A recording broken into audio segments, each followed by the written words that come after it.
बिन तो कसारी दे करे को कुल ख्वारी दे मुड़के हंताने अंतिल्लाट हिल्लाट चंदी अयारी दे असुल पेन बड़ी तिफक महफिल फिर गान उठनी कचारे दे कोई नूरे कना पापो वफाते ओ कना मन्ने अरा बास नाम तम्मा खुदा जान खल की दाइश के निशान तस्दीर खाखर पे रुगामा अरकने फन्ने रुगामा अरकने फन्ने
लेकिन ही प्यार थी तमाच कना सोचा बदल मसूर करदाता शार थी तमाच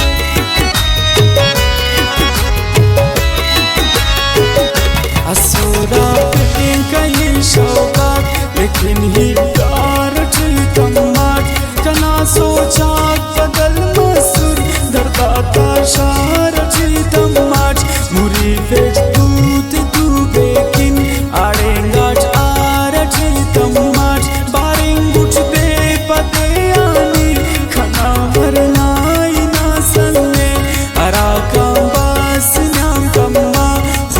जान खल के दाइश के निशान तस्दीर खाखर पे रुगामा अरकने फन्ने रुगामा अरकने फन्ने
मथो चाहिए आशेदा खने अल्लाह करे संते कुना डगदात किन पैदा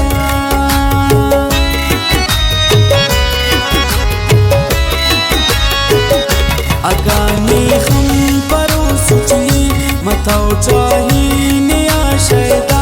खने अल्लाह करे संते कुना डगदात किन पैदा नियम जिंदान मुराद खम्बेस सिकिस बिश्खिंदकिन याका मताओ चक दीन दुनिया ना खना कुल जिंद पन पन्ने अरा बास नाम तम्मा खुदा जान खल के दाइश के निशान तस्दीर खाखर पे रुगामा अरकने फन्ने रुगामा अरकने फन्ने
चेहरा